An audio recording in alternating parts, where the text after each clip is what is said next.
I grew up in Barnestown, born in 1931 and reared on a dairy farm and a rural area, the last house in the parish of Tipperary. How did your area get its name? The area of Barnestown, the Barn and Clonwilliam, and from that Barnestown, it's divided in two areas, Barnestown Laffin, which is the northern end, and Barnestown Ormond, which is at the southern end. It's a long, narrow townsland from Limerick Junction up to Ormond Shore. What kind of house did you live in? We lived in a house, the same house I'm living in now. It's a long single-storey slate house built in 1882. So you're talking about 132 years old, and 4 bedrooms, kitchen, and in those days the sitting room was called the parlour. So porch and outside tiles in those days, and mostly in the farm areas at that time, cow houses and stables would be quite close to the dwelling house. Did you have running water and electricity? No, with no electricity. Our electric light came in 1949, and our regional water supply that we have today came in 1968, and before that you got your water from the local well. We had 2 wells, fortunately, one of them that was sunk in 1939, and you had a hand pump. You have seen those pumps where you activate the handle and it pumps up the water and out the spout. And the open wells then that we had were often down the fields or near the roadside, and these were well maintained. At the lowest depth would be about 15 feet, but they were lined with stone and steps down into them.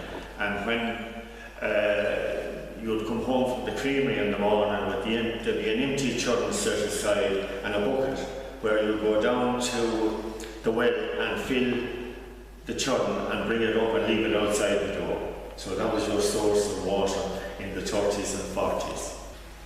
You mentioned taking the milk to town. Tell us about the pony and trap. Taking the milk to town, yes, pony and trap, market car. It was back-to-back, they used to call it, or a market car. It was a car drawn by the horse or pony for very many uses, for shopping, for even some cases going to mass, and in more cases, in our case, delivering milk as well. And the milk was brought in churns with a special tap on the end of the churn, and you ladled or filled the milk into measures: pint, half pint, pint, and quart, which would be 2 pints. But that was the mode of transport for delivering milk. And there were many, many milk suppliers in the towns in those days, and they were all horse and car. And in some cases we had suppliers during busy times would use the donkey or the famous ass to deliver the milk when the horses would be working in the meadows and the gardens. What kinds of food were eaten on special occasions? Well, food on special occasions would be something like beef, steak, whichever you like to call it, mutton, lamb, and that would be roast, and also then the killing of the turkeys at Christmas time. And at that period, geese were very popular. I think they're coming back a bit again now for people buying geese at Christmas time. How did you travel to school? In the earlier, when we were starting off, horse and car, and if we weren't able, or if our parents weren't able to drive the horse and car due to work commitments, we walked. And you used to take about an hour to walk from Barnestown to Prairie. And then when we got a little bigger and things got better, we got a bicycle.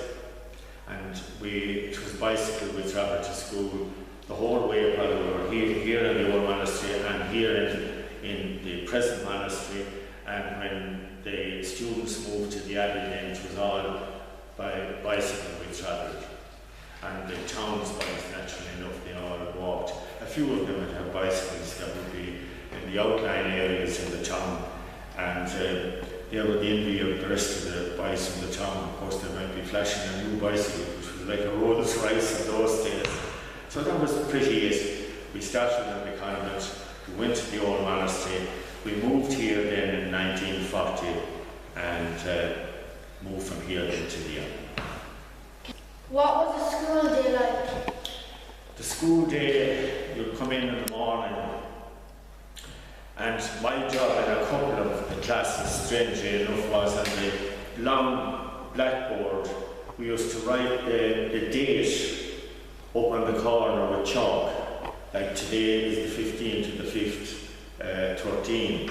But I can remember writing up on 6th class, the 4th to the 4th, 44. And that only happens every decade or 11 years or whatever it is. But we had little chores like that, and when we were here in the 4th class, that press over there was a little shop. You had copies and rulers and pencils and anything you needed for your school. And there was a pupil in charge of that. He'd generally sit in the first seat inside the door, so if pupils came from the next class or the class below you looking for pencils, there was no such thing as biros in those days.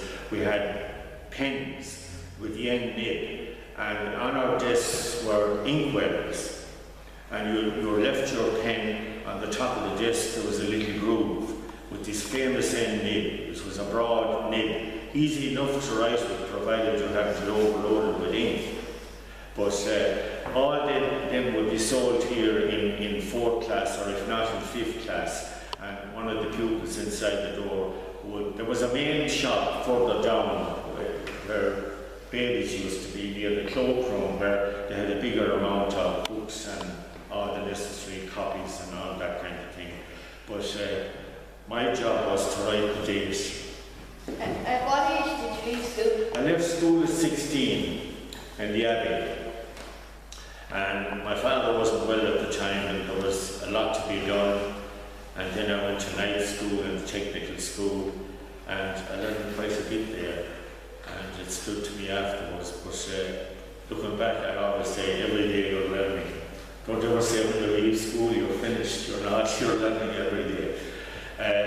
A lot left school in the countryside at that time because they had to help them farm with crops. And then during the war years, compulsory tillage was the main factor in the country. Now, when I say compulsory tillage, the government laid down a marker for farmers that they had to till so much of their land to be self-sufficient in crops. And the general run in this prairie area was about 27% of your land.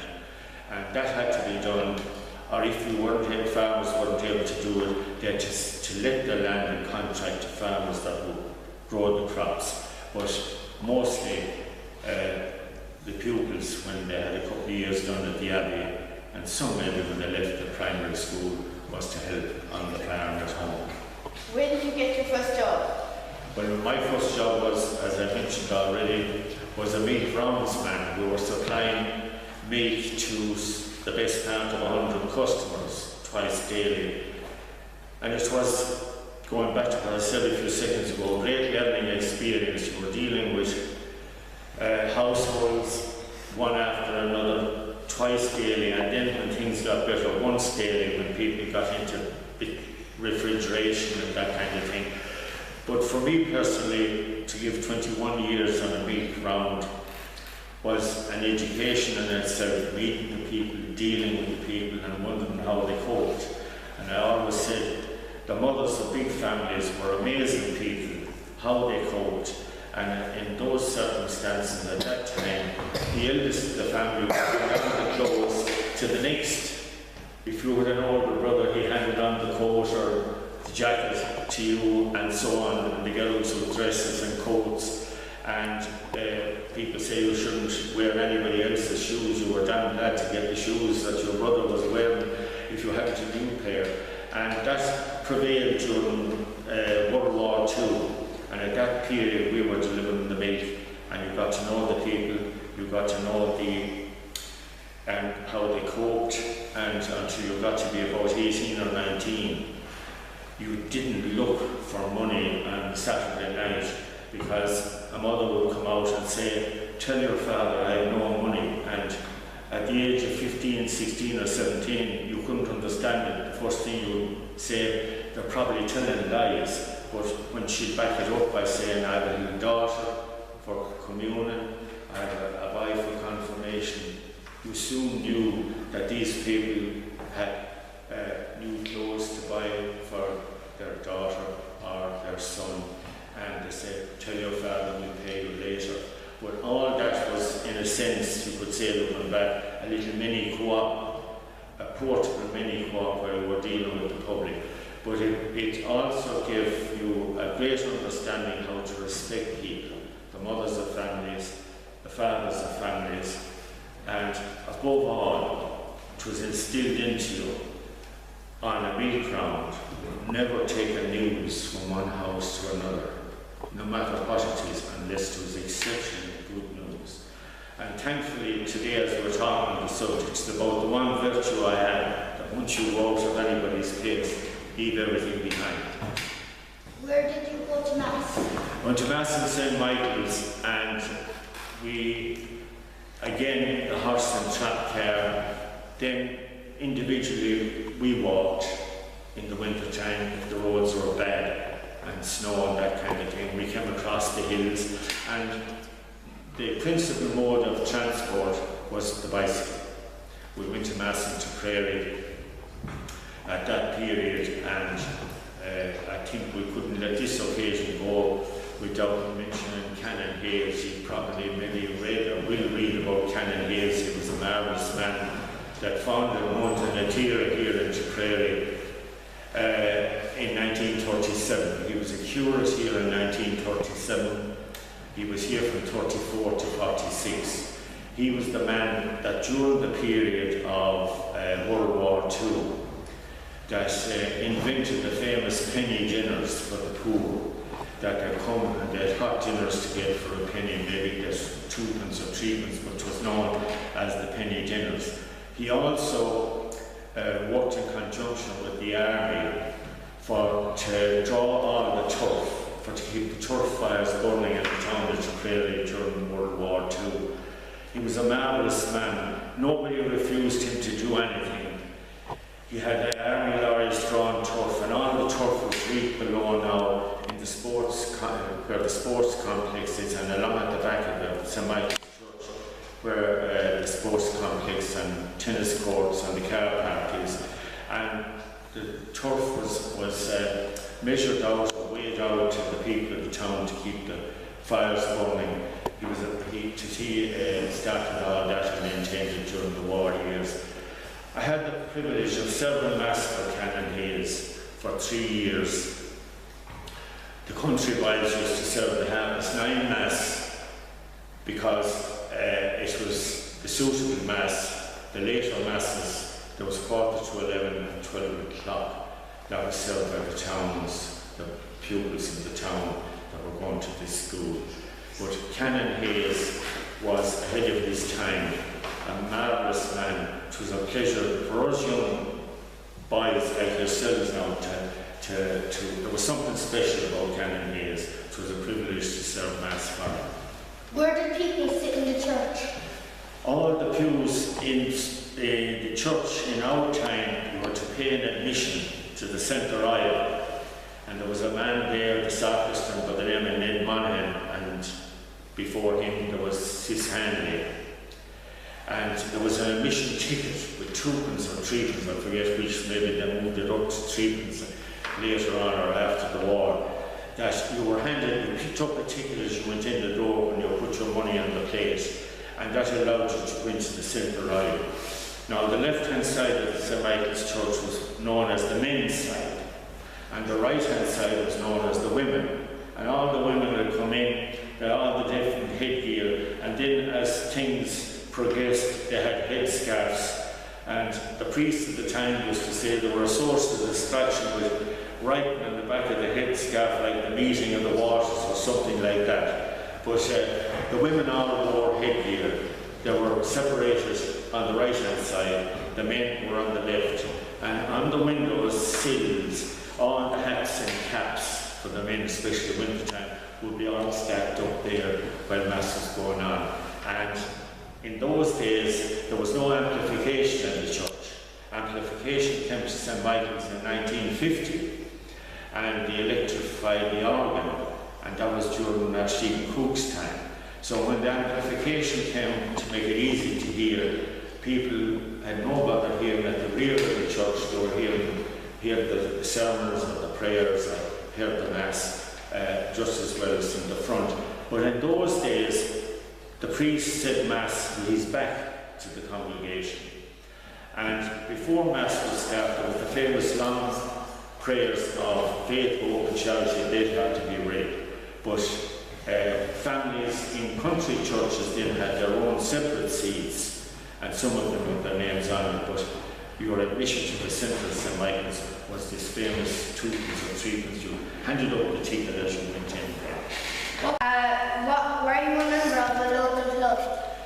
Yes, I was a member of the Salahead GA club for the first 6 or 7 years during some of the period during when I was going to school here, and I captained the Salahead juvenile team that won the West title in 1945.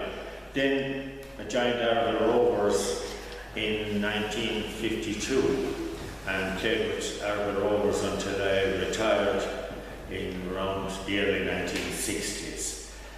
We didn't win a terrible lot, but a lot of our time was taken up with the building, the acquiring the site of the present Sean Tracy Park, and the development of it. And we had, in effect, only the goodwill of neighbours for alone the fields for to train and that kind of thing, because the old Sean Tracy Park was sold over in Scallaheen, where Anduha is now. And then the development of the present Sean Tracy Park took from 1957 until it was opened in 1962. So an awful lot of time went in the building and construction and development, which was all done with voluntary labour, with members of the club and members of people from the town and district even that weren't club members. So a lot of our playing activity was restricted as a result of that. But I had the honour of playing with Prairie in 1949 and winning an All-Ireland minor medal, beating Kilkenny in Croke Park on September in 1949, and it coincided with the first publication of the Sunday Press, the 4th of September 1949. And the following year then, before I moved to the following year, it was a marvellous occasion because Tipperary won the Senior All-Ireland that day, beating Laois. And it's strange as it may seem, in all the period of time since 1949, Tipperary never accomplished winning the double on the one day since 1949. So there's a small bit of history there. The following year I played junior with Tipperary then, and were beaten by a point by Cork in the Munster final. And in 52 and 53 I was so full back in the county senior team right through the league, but was dropped after that, but came back again and played with Tip in 54 and 56 in a famous tournament called the Tournament Fish in Limerick, where counties Clare, Cork, Limerick and Tipperary took part, and it was a fairly important tournament at the time. It's long since gone, but looking back, it was a great honour to wear the blue and gold and to have some success. And then, as I say, the younger players coming on playing with Argyll Rovers, like, it's nice for them to know that a member of the club had achieved something like a few years previously. What was your favourite childhood memory? My favourite childhood memory would, I suppose, go back to home, the saving of the hay, the dining out, as we call it today, having the tea and the sandwiches in the meadow, and observing wildlife, the bees and the frogs and the birds And in those days, our skies were clear. There was no such thing as vapor trails or jet planes traveling. We were under the air corridor between London and New York. And in the morning, you look out when you come to school, you see the vapor trails and the jets going east and west in the clear blue sky. We're not seeing many clear blue skies, but in those days, the only flying mode of transport were the flying boats from Fines to Southampton. And they, as we were under the air corridor, they always flew here just north of Slievenamuk to avoid the Galtee Mountains on their route down to Southampton. They were huge, slow-flying aircraft. And of course, they were wonderment to us in the meadows, and it was an opportunity to stand and do nothing, to watch the aircraft passing. And later then, of course, when World War II was over, planes in numbers started to increase. But wildlife, the storytelling, the funny stories, and some of them sad stories of people being killed saving hay, or the horse running away, or thunder and lightning coming and somebody being killed with lightning, which did happen.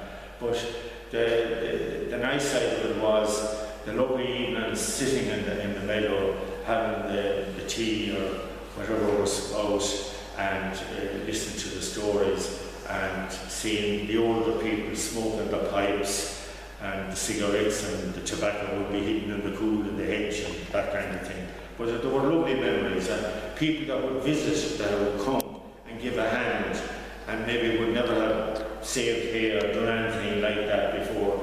But it was a memory like to look back, and the simple things meant so much. Thank you very much, Joe, for the interview. And thanks very much to yourselves.